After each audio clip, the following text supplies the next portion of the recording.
پاکستان کی عدالتی تاریخ میں ایک اہم پیش رفت سامنے آئی ہے۔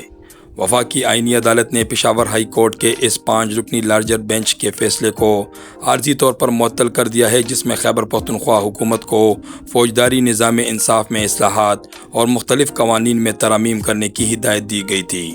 مقدمے کی سماعت چیف جسٹس امین الدین، جسٹس باقر نجفی اور جسٹس سید ارشد حسین پر مشتمل 3 رکنی آئینی بینچ نے کی۔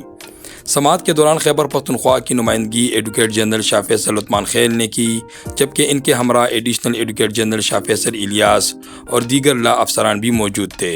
ایڈوکیٹ جنرل نے عدالت کو بتایا کہ پشاور ہائی کورٹ کے 5 رکنی لارجر بینچ نے 15 جنوری 2024 کو 157 صفحات پر مشتمل تفصیلی فیصلہ جاری کیا تھا۔ اس فیصلے میں criminal justice system, police, prosecution اور دیگر اداروں میں اصلاحات کے ساتھ ساتھ مختلف قوانین میں تبدیلی کی بھی ہدایت کی گئی تھی۔ صوبائی حکومت نے موقف اختیار کیا کہ قانون سازی کرنا عدالتوں کا نہیں بلکہ منتخب اسمبلیوں کا آئینی اختیار ہے۔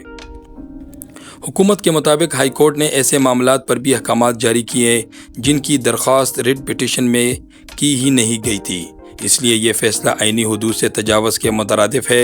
ایڈوکیٹ جنرل شاہ فیصل عثمان خیل نے مزید کہا کہ اگر اس فیصلے پر فوری عمل درآمد نہیں کیا جاتا تو حکومت کو توہین عدالت کی کارروائی کا سامنا کرنا پڑ سکتا تھا، جبکہ 1 ماہ کے اندر اتنے وسیع قوانین سازی کرنا ممکن نہیں تھی۔ اسی بنیاد پر عدالت سے استدعا کی گئی کہ ہائی کورٹ کے فیصلے کو معطل کیا جائے۔ دوسری جانب اینٹی نارکوٹک فورس کے وکلاء نے بھی موقف اختیار کیا کہ ہائی کورٹ کے بعض احکامات منشیات سے متعلق قوانین پر اثر انداز ہوتے ہیں، جبکہ یہ معاملہ وفاقی دائرہ اختیار میں آتا ہے، اس لیے صوبائی حکومت کو ایسے اقدامات کا پابند بنانا آئینی طور پر درست نہیں۔ دلائل سننے کے بعد وفاقی آئینی عدالت نے پشاور ہائی کورٹ کا فیصلہ فی الحال معطل کرتے ہوئے تمام متعلقہ فریقین کو نوٹسز جاری کر دیے اور ان سے جواب طلب کر لیا۔ لیکن مقدمے کی اہمیت صرف ایک عدالتی حکم تک محدود نہیں۔ اصل سوال یہ ہے کہ کیا عدالتیں حکومتوں کو قانون سازی کی ہدایت دے سکتی ہیں یا قانون بنانا صرف پارلیمنٹ اور صوبائی اسمبلیوں کا آئینی اختیار ہے؟